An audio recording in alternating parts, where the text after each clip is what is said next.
നമസ്തേ, ജനം ഡിബേറ്റിലേക്ക് സ്വാഗതം. കേരളത്തിലെ ക്യാമ്പസുകളിൽ SFI ഗുണ്ടായിസം അരങ്ങ് വാഴുകയാണ്. SFI പറയുന്നത് അനുസരിച്ചില്ലെങ്കിൽ പ്രിൻസിപ്പാളിന് രണ്ട് കാലിൽ നടക്കാനാവില്ല. കേരള സർവകലാശാല ഹോസ്റ്റലിൽ SFIക്ക് ഇടിമുറി. പൂക്കോട് വെറ്ററിനറി കോളേജിലെ 2ാം വർഷ വിദ്യാർത്ഥി സിദ്ധാർത്ഥൻ്റെ ദുരൂഹ മരണമുളവാക്കിയ നടുക്കം പൂർണ്ണമായും വിട്ടുമാറുന്നതിന് മുമ്പ് SFI കൊലവിളി തുടരുകയാണ്, കൊലവിളിയുമായി മുന്നോട്ട് പോവുകയാണ്. കേരളത്തിലെ കലാലയങ്ങളിൽ പൊതുശല്യമായി മാറിയിരിക്കുന്ന ഈ ഫാഷിസ്റ്റ് സംഘടനയെ നിരോധിക്കാനുള്ള സമയം അതിക്രമിച്ചില്ലേ? സ്റ്റുഡൻസ് ഫാഷിസ്റ്റുകളുടെ ഫെഡറേഷന് ചോര കണ്ട് അറപ്പ് മാറിയില്ലേ? നമുക്ക് പരിശോധിക്കാം. പാലക്കാട് ഗവൺമെൻറ് വിക്ടോറിയ കോളേജിൽ നിന്നും പ്രിൻസിപ്പാളായി വിരമിച്ച ഡോക്ടർ TN സരസു ടീച്ചർ വിരമിച്ച ദിവസമാണ് SFIക്കാർ ക്യാമ്പസിൽ കുഴിമാടമുണ്ടാക്കി റീത്തു വെച്ചത്. പ്രേക്ഷകർ അതോർക്കുന്നുണ്ടാവും. BJP വക്താവ് K ഗണേഷ്, ഇടത് സഹയാത്രികൻ അഡ്വക്കേറ്റ് BN ഹസ്ക, കോൺഗ്രസ് വക്താവ് അഡ്വക്കേറ്റ് JS അഖിൽ എന്നിവ അതിഥികളാവുന്നു. എല്ലാ അതിഥികളെയും ഈ സംവാദത്തിലേക്ക് സ്നേഹാദരങ്ങളോടെ സ്വാഗതം ചെയ്യുന്നു, ഒപ്പം പ്രേക്ഷകരെയും. ഞാൻ സരസ്വ ടീച്ചറിൽ നിന്ന് ഈ സംവാദം ആരംഭിക്കുകയാണ്. ടീച്ചറെ, Koyilandy Gurudeva college principal doctor Sunil ഭാസ്കറെ ക്യാമ്പസിന് പുറത്ത് നിന്നെത്തിയ SFIക്കാരാണ് ആക്രമിച്ചത്. ക്യാമ്പസിൽ ഹെൽപ്പ് ഡെസ്ക് സ്ഥാപിക്കാൻ അനുവദിക്കുന്നില്ലെന്ന് പറഞ്ഞതാണ് പ്രകോപനത്തിന് ആധാരം. തുടർന്ന് SFI ക്യാമ്പസിലേക്ക് നടത്തിയ പ്രകടനം ഉദ്ഘാടനം ചെയ്ത് സംസാരിച്ച ഏരിയ സെക്രട്ടറി പ്രിൻസിപ്പാളിനെ രണ്ട് കാലിൽ നടത്തിക്കില്ലെന്ന ഭീഷണി മുഴക്കി. SFIക്കാരുടെ കലിപ്പ് ആവോളം അനുഭവിച്ച ഒരു അധ്യാപിക എന്ന നിലയ്ക്ക് സരസ്വ ടീച്ചർക്ക് ഇതിൽ അസ്വാഭാവികമായി ഒന്നും തോന്നുന്നുണ്ടാവില്ല. എങ്കിലും വിദ്യാർത്ഥികളെയും അധ്യാപകരെയും വിരട്ടിയും ഭീഷണിപ്പെടുത്തിയും വരുതിയിലാക്കി മുന്നോട്ട് പോകുന്ന ഒരു സംഘടനയെ ആരെങ്കിലും പിടിച്ചു കെട്ടിയെങ്കിൽ എന്ന് ആഗ്രഹിക്കുന്നില്ലേ ടീച്ചർ? ആരെങ്കിലും പിടിച്ചു കെട്ടണം എന്നുള്ളത് ആര് ചെയ്യുമെന്നുള്ളതാണ്. ഞാൻ റിട്ടയർ ചെയ്യുന്ന സമയത്ത് എനിക്ക് കുഴിമാടം ഉണ്ടാക്കി തന്ന സമയത്ത് ഇവിടെ ഭരിച്ചുകൊണ്ടിരുന്നത് കോൺഗ്രസ് ഗവൺമെന്റ് ആയിരുന്നു. അന്ന് രമേശ് ചെന്നിത്തലയായിരുന്നു ആഭ്യന്തരമന്ത്രി. അന്ന് നിയമസഭയിൽ ഇതിനെപ്പറ്റി ചർച്ച ഉണ്ടായി. പക്ഷെ ആരെങ്കിലും ഒരാള് ഈ കുട്ടികൾക്കെതിരെ എന്തെങ്കിലും ഒരു ആക്ഷൻ എടുക്കാനായിട്ട് തയ്യാറായിട്ടുണ്ടോ? ശരിക്കും പറഞ്ഞു കഴിഞ്ഞാൽ ഇവരുടെ ക്രൂരതയുടെ ഒരു തുടക്കം അവിടെ നിന്നായിരുന്നു. ക്രൂരത ഇല്ല എന്നല്ല ഞാൻ പറയുന്നതിന് മുമ്പ്, പക്ഷെ അവിടെ നിന്നായിരുന്നു തുടങ്ങിയിരുന്നത്. എന്തെങ്കിലും ഒരു ആക്ഷൻ അവർക്കെതിരെ എടുത്തിരുന്നെങ്കിൽ ഒരു പക്ഷെങ്കിൽ അത് ഇത്രയും വലിയൊരു ലെവലിലേക്ക് പോവില്ലായിരുന്നു. ഇപ്പൊ ഇവർ പറയുന്ന ഹെൽപ്പ് ഡെസ്ക് എന്നൊക്കെ പറയുന്നത് വെറുതെ ഒരു കള്ളത്തരമാണ്. അതിനകത്തൊന്നും കാര്യമൊന്നുമില്ല. ഞാൻ വിക്ടോറിയ കോളേജിൽ കുറെ ഇതുപോലെ കണ്ടതാണ് ഇവരുടെ ഹെൽപ്പ് ഡെസ്ക് എന്നൊക്കെ പറയുന്നത്. അവരൊരു ബെഞ്ചും ഡെസ്ക് വിട്ട് അവിടെ ഇരിക്കും. കുട്ടികൾ വരുമ്പോ കുട്ടികളെ ഭീഷണിപ്പെടുത്തിയും പലതരത്തിലും അവരെ കുട്ടികളെ ഇങ്ങോട്ട് അവരുടെ സംഘടനയിലേക്ക് ചേർക്കുക എന്നുള്ളത് മാത്രമാണ് അവരുടെ ഉദ്ദേശം. അതല്ലാതെ മറ്റു തരത്തിലുള്ള ഒരു ഹെൽപ്പും ചെയ്യാനായിട്ട് അവർക്ക് സാധിക്കില്ല എന്നുള്ളതാണ് വാസ്തവം. കാരണം ഇപ്പോഴത്തെ അഡ്മിഷൻ ആണെന്നുണ്ടെങ്കിൽ നമുക്ക് യൂണിവേഴ്സിറ്റിയിൽ നേരിട്ട് അപ്ലൈ ചെയ്തിട്ട് യൂണിവേഴ്സിറ്റിയിൽ നിന്ന് കുട്ടികൾക്ക് അഡ്മിഷനുള്ള കാർഡ് കിട്ടിയതിന് ശേഷമാണ് അവർ അഡ്മിഷൻ എടുക്കാൻ വരുന്നത്. ആ സമയത്ത് അവര് ഇൻഡെക്സ് മാർക്കൊക്കെ യൂണിവേഴ്സിറ്റിയിൽ തന്നെ കാൽക്കുലേറ്റ് ചെയ്ത് തന്നിട്ടുണ്ടാവും. ആ പേപ്പറിൽ അവർ എന്തൊക്കെ കൊണ്ടുവരണം എല്ലാ ഡീറ്റെയിൽസും യൂണിവേഴ്സിറ്റിയിൽ നിന്ന് കളക്ട് ചെയ്യുന്ന പേപ്പറിലുണ്ടാവും. ആ പേപ്പറും കൊണ്ട് അവർ വന്നു കഴിഞ്ഞാല് നമ്മൾ ഒന്നുകൂടി യൂണിവേഴ്സിറ്റിയുടെ നിയമപ്രകാരം നമ്മൾ ഒന്നുകൂടി ഇൻഡെക്സ് മാർക്ക് കാൽക്കുലേറ്റ് ചെയ്ത് ശരിയാണോ എന്നൊന്ന് നോക്കണം. ഇതെല്ലാം ചെയ്യുന്നത് കോളേജിലെ അധ്യാപകരാണ്. അതിനകത്ത് ഓഫീസ് സ്റ്റാഫ് പോലും അല്ല, അധ്യാപകർ തന്നെയാണ് അതാത് ഡിപ്പാർട്ട്മെന്റിൽ ചേരാൻ വരുന്ന കുട്ടികളുടെ മാർക്ക് വീണ്ടും കൂട്ടി നോക്കി അതെല്ലാം കറക്റ്റ് ആണോ എന്ന് നോക്കുന്നത് അധ്യാപകർ മാത്രമാണ്. ഇതിൽ വേറെ ആർക്കും ഒരു റോളും ഇല്ല. പുറത്തുനിന്ന് ഒരാൾക്ക് ഓഫീസിലേക്കോ പ്രിൻസിപ്പാളിന്റെ റൂമിലേക്കോ വന്ന് ഇതൊന്നും നോക്കാനായിട്ടോ ചെക്ക് ചെയ്യാനായിട്ടോ ഒന്നും യാതൊരു തരത്തിലുള്ള അനുവാദവും ഇല്ല. അതൊട്ടും അതിന്റെ ആവശ്യവുമില്ല. അപ്പൊ അങ്ങനെയുള്ള ഒരു സാഹചര്യത്തില് ഇവര് ഹെൽപ്പ് ഡെസ്ക് എന്നൊക്കെ പറയുന്നത് വെറുതെയാണ്. അതിലൊന്നും ഒരു കാര്യവുമില്ല. ഹെൽപ്പ് ഡെസ്കിൽ കൂടി അവർ ചെയ്യുന്നത് കുട്ടികളെ അവരുടെ സംഘടനയിലേക്ക് കയറ്റുക എന്നുള്ളത് മാത്രമാണ്. കാരണം SFIക്ക് ഇത്രയും തോന്നിവാസം, ഇത്രയും മനസാക്ഷി ഇല്ലാത്ത ഒരു വിദ്യാർത്ഥി സംഘടനയാണ് SFI എന്നുള്ളതിന് ഇപ്പൊ വേറെ തെളിവൊന്നും ആവശ്യമില്ല. ഒരുപാട് അനുഭവങ്ങൾ ആയി കഴിഞ്ഞു. ഒരു പയ്യനെ എത്രയോ ദിവസം ഭക്ഷണമോ വെള്ളമോ കൊടുക്കാതെ ഇട്ട് പീഡിപ്പിച്ച് കൊന്നു എന്ന് പറയുന്ന അവന്റെ കൂടെ പഠിക്കുന്ന സഹപാഠികളായിരുന്നു. അപ്പൊ നമുക്കറിയാം അവരുടെ മാനസികാവസ്ഥ എന്താണെന്നുള്ളത്. ഇങ്ങനെ ഒരു ഒരു ക്രിമിനൽ ലുക്കാണ്, ഒരു ക്രിമിനലാണ് അവരുടെ മനസ്സെന്ന് പറയുന്നത്. ഈ മനസാക്ഷിയുള്ള ഇത്രയും ക്രൂരതയുള്ള ഒരു കൂട്ടര് നാളത്തെ എന്താ പറയാ, നാളത്തെ പൗരന്മാരാണ് അവരെല്ലാവരും. ഇവരെ ഇതേപോലെയുള്ള ആൾക്കാരെ ഇങ്ങനെ നമ്മൾ വളർത്തി വിട്ടു കഴിഞ്ഞാൽ എന്താവും നാളത്തെ അവസ്ഥ എന്നൊന്ന് ആലോചിച്ച് നോക്കണ്ടേ? ഇപ്പൊ ഇവർക്കെതിരെ എന്ത് ചെയ്തു കഴിഞ്ഞാലും ആക്ഷൻ എടുക്കില്ല, ഒരു ഗവൺമെന്റും ആക്ഷൻ എടുക്കില്ല എന്നുള്ള ഒരു വിശ്വാസം അവർക്ക് വന്നുപോയി. ആരും എടുക്കുന്നില്ല. അവരുടെ സർക്കാരാണെന്നുണ്ടെങ്കിൽ ഒട്ടും എടുക്കില്ല. അവർക്ക് വേണ്ടുന്ന എന്തെങ്കിലുമൊക്കെ പണികൾ ചെയ്യാനായിട്ടും കൂടി ഇവരെ ഏൽപ്പിക്കുന്നു. നാളെ എന്തെങ്കിലും ജോലി കിട്ടും. ഇവരെന്ത് ചെയ്താലും ആരെയും കൊന്നാലും സപ്പോർട്ട് ചെയ്യുന്നു. ഇതൊക്കെയാണ് നടന്നുകൊണ്ടിരിക്കുന്നത്. അപ്പൊ ഈ ഒരു സംഘടന ഇതൊക്കെ ചെയ്തില്ലെങ്കിലേ ഉള്ളൂ അതിശയം. അതിനെതിരെ ആക്ഷൻ എടുക്കാനായിട്ട് തയ്യാറാവുന്നില്ല.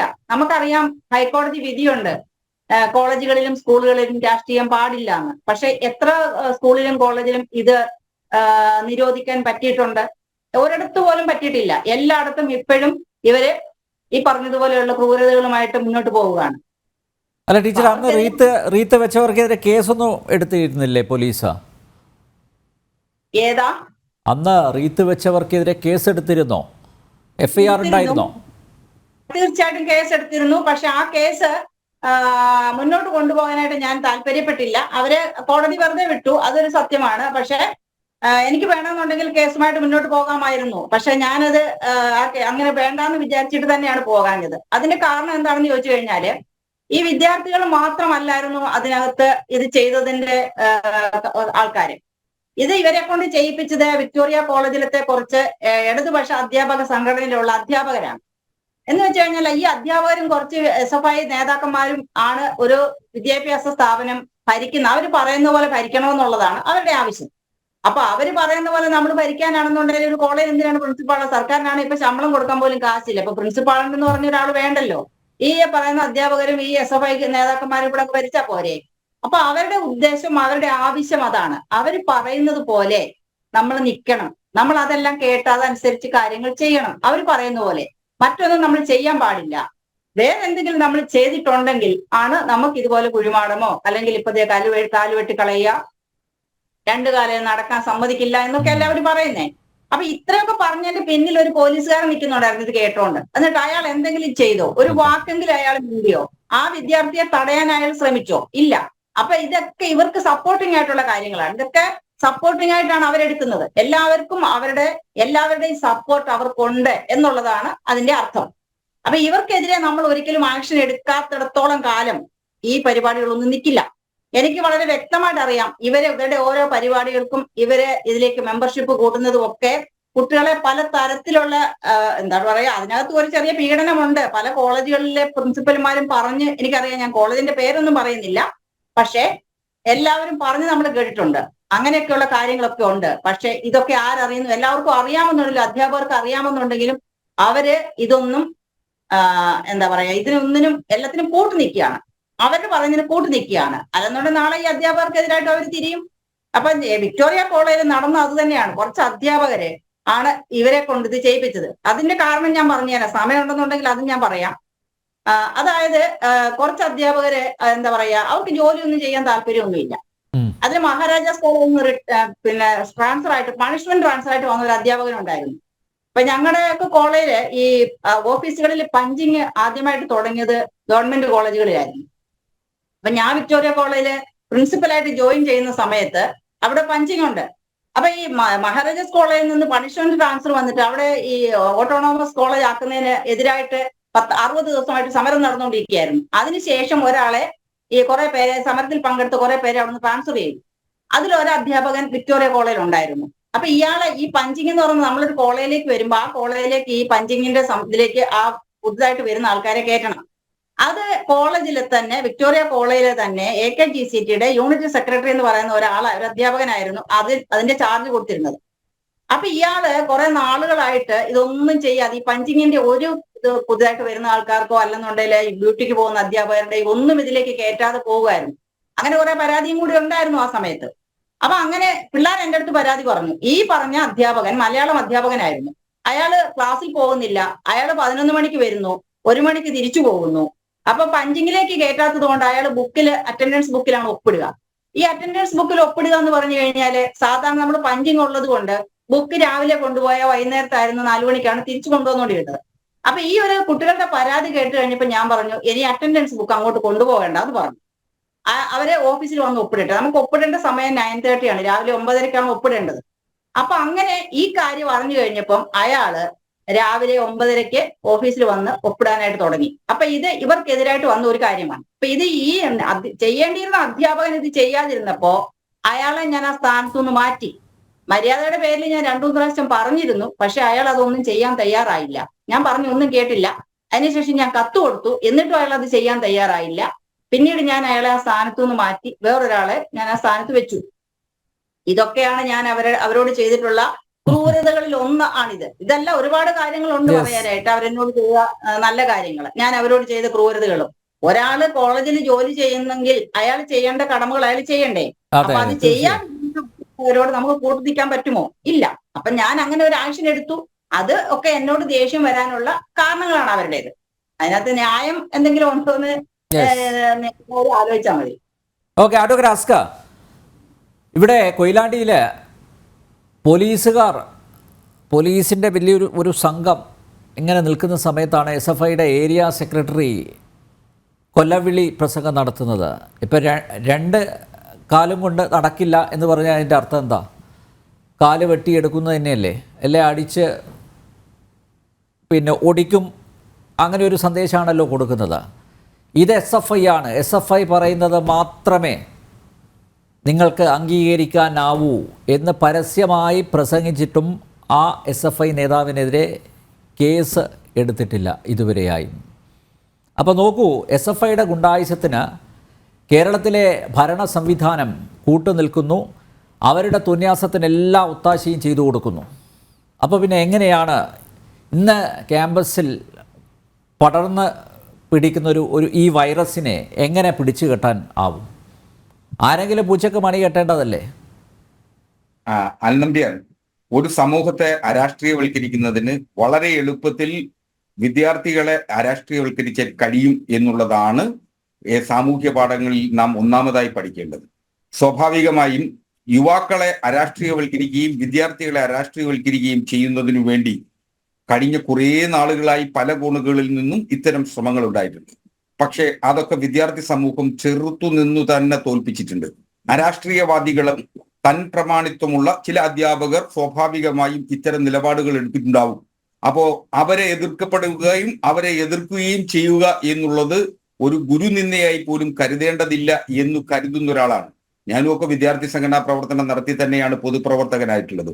നീണ്ടകാലം വിദ്യാർത്ഥി സംഘടനാ പ്രവർത്തനത്തിലൂടെ വിദ്യാർത്ഥി സമൂഹത്തിന്റെ പ്രശ്നങ്ങൾ ഉന്നയിക്കുക എന്നുള്ളതാണ്. ഏത് അധ്യാപകരാണ് വിദ്യാർത്ഥികളുടെ പ്രശ്നം ഉന്നയിച്ചിട്ടുള്ളത്?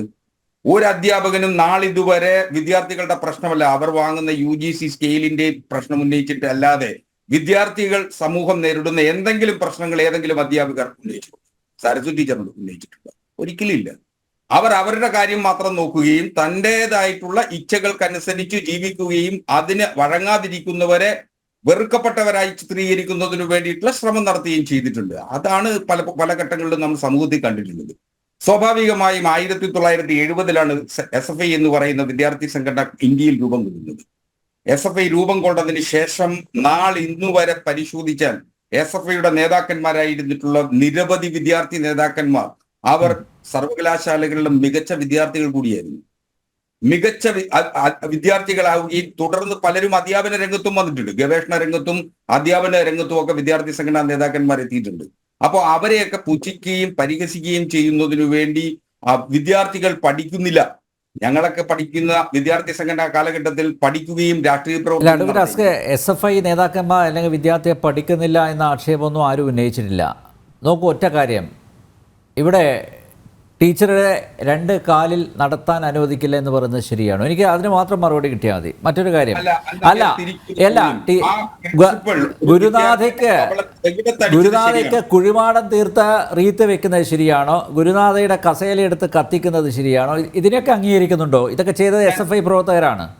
നമ്മൾ വിദ്യാർത്ഥി സംഘടനാ പ്രവർത്തനത്തിന്റെ ഭാഗമായി പലപ്പോഴും പൊതുമുതലുകൾ നശിപ്പിക്കുകയും പ്രിൻസിപ്പൽ എനിക്കറിയാവുന്ന എന്റെ ഓർമ്മയിൽ കൊല്ലം ശ്രീനാരായണ കോളേജിൽ ദീർഘദിവസം നീണ്ടുനിന്ന 2 വിദ്യാർത്ഥി സമരങ്ങൾ നടന്നിട്ടുണ്ട്. അപ്പൊ ഞങ്ങളൊക്കെ വിദ്യാർത്ഥി സംഘടനാ പ്രവർത്തനക്കാരായിരുന്ന കാലഘട്ടത്തിലാണ്.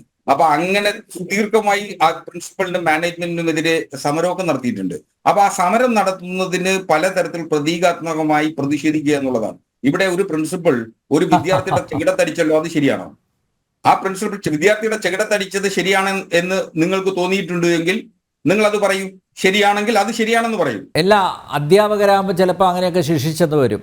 അങ്ങനെ ചെകിടത്തടിച്ചല്ല ഒരു അധ്യാപകനും ശിക്ഷിക്കേണ്ട. അതൊക്കെ ശിക്ഷിച്ചെന്ന് വരും. പോലും ചൂരലെടുക്കാൻ പോലും അധികാരമില്ലാത്ത അധ്യാപകൻ, ആ അധ്യാപകനാണ് ചെകിടത്തടിച്ചിരിക്കുന്നത്. അത് അപ്പൊ ചെകിടത്തടിച്ച അധ്യാപകനല്ലല്ലോ. അല്ല, വെറുതെ അടിച്ചതല്ലല്ലോ ചെകിട്ടത്ത്, ആണോ? പിന്നെ വെറുതെ അടിക്കാതെ വെറുതെയാണോ അടിച്ചത്? സംഭവത്തിന്റെ ഒരു വശം മാത്രം കണ്ടത്. അതർ സൈഡ് ഓഫ് കാർപ്പറ്റ് എന്ന് പറയുന്ന സാധനം കൂടെ നോക്കണം. നിങ്ങൾ നോക്കുമ്പോ ആ വിദ്യാർത്ഥിയെ ചെകിടത്തടിച്ചു. ഇനി ആ അധ്യാപകനെതിരെ എന്തു കാര്യം പറഞ്ഞു എന്നിരിക്കട്ടെ, ഒരു അധ്യാപകൻ ചെയ്യേണ്ട പ്രവൃത്തിയാണോ? ഒരു ഗുരുവിൽ നിന്ന് വരേണ്ട പ്രവൃത്തിയാണോ ചെകിടത്തടിക്കുക എന്ന് പറയുന്നത്? അപ്പൊ ചെകിടത്തടിച്ച അധ്യാപകനെ പറഞ്ഞേ പിന്നെന്താണ്? ഏത് ഗുരുവാണ് സാറേ? ആരാണ് ഗുരുവായിട്ട്? ഇപ്പോഴത്തെ അധ്യാപകരെ ഗുരുവായിട്ടാണോ SFIക്കാർ കാണുന്നത്? ടീച്ചർ ഇങ്ങനെ വികാരം കൊള്ളണ്ട. ടീച്ചർ പറഞ്ഞതാണ്. ടീച്ചർ സ്വന്തം അനുഭവത്തിൽ നിന്ന് പറയുന്നതാണ് അഡ്വക്കേറ്റ് അസ്കർ. ടീച്ചർ, ഞാൻ കൊല്ലം ശ്രീനാരായണ കോളേജിൽ 5 കൊല്ലം വിദ്യാർത്ഥി സംഘടനാ നേതാവും കോളേജ് യൂണിയന്റെ ഭാരവാഹി ഒക്കെ ആയിരുന്ന ആളാണ്. എന്റെ അധ്യാപകരോട് ഇപ്പോ അങ്ങേക്ക് പരിചയമുണ്ടെങ്കിൽ കൊല്ലം ശ്രീനാരായണ കോളേജിൽ ഉണ്ടായിരുന്ന ആ അധ്യാപകരോട് ഓരോരുത്തരോടായി വിളിച്ചു ചോദിക്കുന്നു. ഞാൻ ഒരു മികച്ച പോരാളിയായിരുന്നു. സമരതീക്ഷണമായ കാലങ്ങളിൽ മികച്ച സമര നേതൃത്വം നൽകിയ ആളാണ്. പക്ഷേ എനിക്ക് എല്ലാ അധ്യാപകരോടും ഇന്നും എന്നോട് ആദരവോടും സ്നേഹത്തോടും വാത്സല്യത്തോടും പെരുമാറുന്ന അധ്യാപകരാണ് എനിക്കുള്ളത്. അപ്പോ ഞാൻ അങ്ങനെ പഠിച്ചു വന്ന ഒരാളാണ്. അപ്പോ അങ്ങനെയാണ് SFI അന്ന് താങ്കൾ യൂണിയൻ നേതാവായിരുന്ന സമയത്ത് ഇതുപോലെ ഭീഷണി മുഴക്കിയിരുന്നോ, അല്ലെങ്കിൽ പിന്നെ ടീച്ചർമാർക്ക് കുഴിമാട് ഒരുക്കിയിരുന്നോ, അല്ലെ അവരുടെ കസേര കത്തിച്ചിരുന്നോ? ഒന്നും ചെയ്തിട്ടില്ല. അതുകൊണ്ട് ആദരവും ബഹുമാനം ഇപ്പോഴുണ്ട്. പക്ഷേ ഇപ്പോഴത്തെ വിദ്യാർത്ഥി നേതാക്കൾ അതല്ല. ഒന്ന് പറഞ്ഞ് രണ്ടാമത്തെ ഇത് SFI ആണ്. ആരാ ഈ SFIക്കാർ? അവർക്ക് ആർക്കെങ്കിലും ഈ കേരളത്തിന്റെ മൊത്തം പിന്നെ ഇത് എഴുതി കൊടുത്തിട്ടുണ്ടോ? അന്നത്തെ SFI എന്ന് പറയുന്ന ഒരു പ്രിവിലേജ്ഡ് വിഭാഗമായി നിങ്ങൾ കരുതി പറയുകയും നിങ്ങൾക്ക് വിമർശിക്കാനുള്ള സാഹചര്യം സൃഷ്ടിക്കുന്നതിന് വേണ്ടി നിങ്ങൾ പറഞ്ഞുകൊണ്ടേയിരിക്കുകയാണ്. അഡ്വക്കേറ്റ് അസ്കർ, ഞാനും SFIയിൽ പ്രവർത്തിച്ചതാ. ഞാനും തലശ്ശേരി ബ്രണ്ണൻ കോളേജിൽ, താങ്കൾ ഇപ്പോൾ പറഞ്ഞല്ലോ കൊല്ലത്തെ കോളേജിൽ പ്രവർത്തിച്ച പോലെ ഞാനും തലശ്ശേരി ബ്രണ്ണൻ കോളേജിൽ SFIക്കാരനായിട്ട് പ്രവർത്തിച്ചതാണ്. അന്നും പിന്നെ വളരെ ബഹുമാനത്തോടെ മാത്രമേ അധ്യാപകരെ കണ്ടിരുന്നുള്ളൂ. മാത്രമല്ല ഈ നമ്മുടെ സഹപാഠികളോടും ആ സ്നേഹം, ബഹുമാനം എല്ലാം പുലർത്തിയിരുന്നു. ഇന്ന് പക്ഷെ അങ്ങനെയല്ല, മാറി. എന്തുകൊണ്ടാണ്? നേരത്തെ സരസ്വതി ടീച്ചർ പറഞ്ഞ പോലെ ഇവരെ ഇറക്കി വിടുന്നത് ചില ആളുകളുണ്ട്, ചില അധ്യാപകരുണ്ട്. എന്തുകൊണ്ടാണ് സരസ്വതി ടീച്ചറോട് വിദ്വേഷം വരാനുള്ള കാരണം എന്താ? പണിഷ്മെൻറ്റ് ട്രാൻസ്ഫറായിട്ട് വന്ന ഒരാൾ, അയാൾ കൃത്യസമയത്ത് ജോലിക്ക് ഹാജരാകുന്നില്ല. ടീച്ചർ അതിലൊരു നടപടിയെടുത്തു. അതിനെ തുടർന്നാണ് ഈ വിദ്വേഷം മൊത്തം ഉണ്ടാകുന്നത്. അവിടെ ഈ വിദ്യാർത്ഥികളെ SFIക്കാരെ കരുക്കളാക്കിയത് ഇത്തരം അധ്യാപകരാണ്. അതും ഇടതുപക്ഷ സംഘടനയിൽപ്പെട്ട അധ്യാപകർ. നോക്കൂ, ജനറലൈസ് ചെയ്യേണ്ട ആവശ്യമില്ല. പണ്ട് ഇങ്ങനെയൊന്നും ആയിരുന്നില്ല. വിദ്യാർത്ഥി പ്രവർത്തനം നടത്തിയ സമയത്ത് ഈ ഒരു രീതിയിൽ ഞങ്ങൾ ചിന്തിച്ചു പോലും ഉണ്ടായിരുന്നില്ല. അടിക്കുക അല്ലെങ്കിൽ വെട്ടിക്കൊല്ലുക, ഇതൊന്നും ഞങ്ങളുടെ നിഘണ്ടുവിൽ ഉണ്ടായിരുന്നില്ല. പക്ഷെ അതൊക്കെ മാറി. താങ്കളും അങ്ങനെ ഒരു കാലഘട്ടത്തെയാണ് പ്രതിനിധാനം ചെയ്തത്. അതുകൊണ്ട് ഇപ്പോഴും അസ്കറിന് ബഹുമാനം കിട്ടുന്നുണ്ടാവും, എനിക്ക് ബഹുമാനം കിട്ടുന്നുണ്ട്. എൻ്റെ അധ്യാപകരെ എല്ലാവരെയും ഞാൻ സ്മരിക്കുന്നുണ്ട്. എല്ലാവർക്കും എന്നെ നന്നായിട്ടറിയാം. അവർക്ക് സ്നേഹമാണ്, എല്ലാം ഉണ്ട്. എന്താ ഇതില് ഒരു കാലഘട്ടത്തിന്റെ മാറ്റത്തിന്റെ കൂടി പ്രതീകങ്ങൾ വെച്ചുകൂടി നമുക്ക് അടയാളപ്പെടുത്തേണ്ടി വരും. ഒരു കാലഘട്ടത്തിന്റെ മാറ്റം എന്ന് പറയുന്നത് തലമുറകളുടെ മാറ്റമാണ്. നമ്മളൊക്കെ നരച്ച തലമുറയായി മാറിക്കൊണ്ടിരിക്കുന്നത് കൊണ്ടാണ് നമ്മൾ ഗ്രഹാതിരുദ്ധത്തോടെ നമ്മുടെ ഇന്നലകളെ ഓർത്ത് ഇങ്ങനെ അഭിരമിക്കുന്നത്. മറിച്ച് സ്വാഭാവികമായും പുതിയ വിദ്യാർത്ഥികൾ പുതിയ കാലഘട്ടത്തിന്റെ വക്താക്കൾ കൂടിയാണ്. ആ പുതിയ വിദ്യാർത്ഥികളെ സംബന്ധിച്ചിടത്തോളം അവരുടെ ആശയവും അവരുടെ ലക്ഷ്യവും തമ്മിൽ ഒരുപാട് വ്യത്യാസമുണ്ട്. നമ്മുടെ ക്യാമ്പസുകൾ 1970-കളിൽ SFI പ്രവർത്തനം ആരംഭിക്കുന്ന ഘട്ടത്തിൽ അന്ന് KSU എന്ന് പറയുന്ന സംഘടനയുടെ അപ്രമാദിത്വത്തിലായിരുന്നു കേരളത്തിലെ ക്യാമ്പസുകൾ. അന്ന് അനുഭവിച്ചിട്ടുള്ള ആ KSUമായി നടത്തിയിട്ടുള്ള സംഘടനകളിലൂടെയും SFI നേതാക്കന്മാർക്ക് കടന്നു ചെല്ലാനാവാത്ത കാലഘട്ടത്തിലൂടെയും വിദ്യാർത്ഥി സമൂഹം കടന്നുപോയിട്ടുണ്ട്. 80കളുടെ തുടക്കമാവുമ്പോൾ സ്വാഭാവികമായും കേരളത്തിലെ ക്യാമ്പസുകൾ ആകമാനം SFIക്ക് സാന്നിധ്യം അറിയിക്കാനും SFIക്ക് നേതൃനിരയിലേക്ക് എത്താനും കഴിയുന്നുണ്ട്. ഇന്നും അതുതന്നെയാണ് സ്ഥിതി. കേരളത്തിലെ എല്ലാ സർവകലാശാലകളുടെയും യൂണിയൻ ഭരിക്കുന്നത് SFI. കേരളത്തിലെ ബഹുഭൂരിപക്ഷം വരുന്ന കോളേജുകൾ യൂണിയനുകൾ ഭരിക്കുന്നത് SFI. ആ ക്യാമ്പസുകളിൽ നിന്നും മറ്റ് വിദ്യാർത്ഥി പ്രസ്ഥാനങ്ങൾക്ക് പ്രവർത്തിക്കാനുള്ള സ്വാതന്ത്ര്യം നൽകുന്നില്ല. ഒരു ഭാഗത്ത് സ്വാതന്ത്ര്യം, ജനാധിപത്യ, സോഷ്യലിസം എന്ന മുദ്രാവാക്യമാണ് മുന്നോട്ട് വെക്കുന്നത്. പക്ഷേ മറ്റ് വിദ്യാർത്ഥി സംഘടനകളിലൊന്നും അവിടെ പ്രവർത്തിക്കാൻ പാടില്ല. അതാണ് SFIയുടെ പോളിസി, നിലപാട്. അത് മാറ്റേണ്ടതല്ലേ? പൊളിച്ചെഴുതേണ്ട സമയം അതിക്രമിച്ചില്ലേ? പഴയ ഒരു SFIക്കാരൻ എന്ന നിലയിൽ അഡ്വക്കേറ്റ് ഹസ്ക, താങ്കൾ നെഞ്ചിൽ കൈവച്ച് പറ, ഈ ഒരു സമീപനവുമായി മുന്നോട്ട് പോകുന്നത് ഒരു വിദ്യാർത്ഥി സംഘടനയ്ക്ക് ഭൂഷണമാണോ? അല്ല, ഇതൊരു ജനറേഷൻ ഗ്യാപ്പിന്റെ പ്രശ്നമാണ്. ഞാനിപ്പോ ഇന്നത്തെ SFI വിമർശിച്ചാൽ സ്വാഭാവികമായി ഞങ്ങളുടെ കാലത്തെ SFI വലുത് നല്ലതായിരുന്നു എന്നും ഇന്നത്തെ SFI അങ്ങനെ പറയേണ്ട. തെറ്റാണെങ്കിൽ തെറ്റ് ആണെന്ന് പറയാനുള്ള ആർജവം കാണിക്കണം. അങ്ങനല്ല, തെറ്റുകളെ തെറ്റെന്ന് പറയും, ഒരു സംശയം വേണ്ട അനിൽ നമ്പ്യാർ. ആര് ചെയ്യുന്ന തെറ്റിനെയും വിരൽ ചൂണ്ടുന്നതിന് ഒരു മടിയും ഇക്കാലഘട്ടത്തിൽ നമുക്ക് ആർക്കും വേണ്ട. തെറ്റെന്ന് തന്നെ പറയണം. ഇവിടെ ഒരു അധ്യാപകൻ ഒരു വിദ്യാർത്ഥിയുടെ ചെകിട ധരിച്ചത് തെറ്റ്. ആ അധ്യാപകനെ കാലില്ലാതെ നടക്കേണ്ടി വരുമെന്ന് പറഞ്ഞത് മറ്റൊരു തെറ്റ്. അധ്യാപകനെയാണ് വിദ്യാർത്ഥി തടുത്തത്. അല്ല ടീച്ചറെ, അതിന് ആ വിദ്യാർത്ഥിയുടെ നിങ്ങൾക്ക് വിശ്വസിക്കാൻ പറ്റുള്ളൂ. അധ്യാപകൻ പറഞ്ഞ നിങ്ങൾക്ക് വിശ്വാസമല്ല. മാഷേ, ഞാൻ നിങ്ങൾ ഈ പറയുന്ന ടീച്ചർക്ക് നേരിട്ട് അറിയാമോ? നേതാക്കന്മാരോ അധ്യാപകരെ ഒന്നും ഇതുപോലെ പറയുന്ന അല്ലെങ്കിൽ ഈ രീതിയിലൊക്കെ പെരുമാറുന്ന എന്ത് കാലഘട്ടത്തിന്റെ മാറ്റം എന്ന് പറഞ്ഞാൽ ക്രൂരതയിലേക്കാണോ പോകേണ്ടത്? അതാണോ വേണ്ടത്? ഇന്നത്തെ കാലത്ത് വേണ്ടത്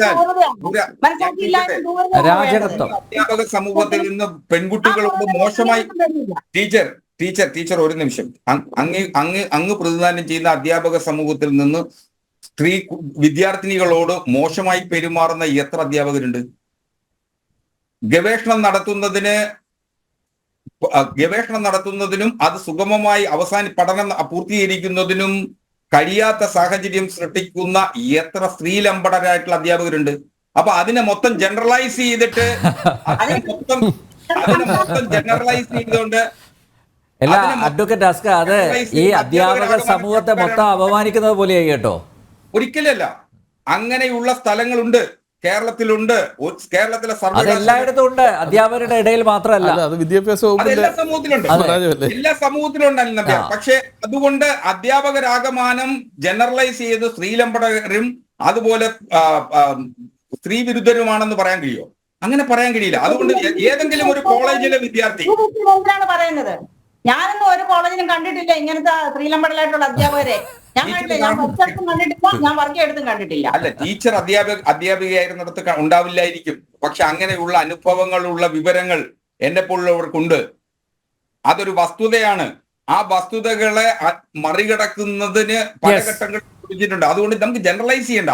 ഏതെങ്കിലും ഒരു വിദ്യാർത്ഥി തെറ്റ് ചെയ്തു എന്നുള്ളത് കൊണ്ട് മുഴുവൻ SFI പ്രവർത്തകരെയും SFI സമൂഹത്തെയും അവരാകമാനം ക്രിമിനലുകളാണെന്ന് പറയുന്ന ഒരു അധ്യാപിക, അത് ശരിയല്ല. അത്തരമൊരു നിലപാട് പാടില്ല. എനിക്ക് ആദ്യ ഇടവേളയിലേക്ക് പോകണമെന്നും ഒറ്റ കാര്യം, SFI പ്രതിസ്ഥാനത്ത് നിൽക്കാത്ത ഏത് ക്യാമ്പസാണ് കേരളത്തിലുള്ളത്? ഏറ്റവും ഒടുവിൽ ആ പാവം സിദ്ധാർത്ഥനെ പീഡിപ്പിച്ച് അവന് ഭക്ഷണം കൊടുക്കാതെ അവനെ കുന്നിൻ മുകളിലും അതുപോലെ ഈ ഇരുട്ടുമുറിയിലൊക്കെ കൊണ്ടുപോയി ഇടിച്ചൊരു പരുവത്തിലാക്കിയ ഒടുവിൽ ആത്മഹത്യയിലേക്ക് നയിച്ച അവരും SFIയുടെ നേതാക്കന്മാരായിരുന്നില്ലേ? ആ കോളേജിലെ അറിയപ്പെടുന്ന SFI നേതാക്കന്മാരായിരുന്നില്ലേ? അല്ലേ? അപ്പോൾ ഈ SFI പ്രതിസ്ഥാനത്ത് നിൽക്കാത്ത ഏത് ക്യാമ്പസാണ് ഉള്ളത്? നിങ്ങൾ ഈ സമീപകാലത്ത് എവിടെയെങ്കിലും ABVPയോ KSUയോ അല്ലെങ്കിൽ മറ്റ് വിദ്യാർത്ഥി സംഘടനകളോ പ്രതിസ്ഥാനത്ത് നിൽക്കുന്നതായിട്ട് അസ്കർ കണ്ടിട്ടുണ്ടോ, കേട്ടിട്ടുണ്ടോ?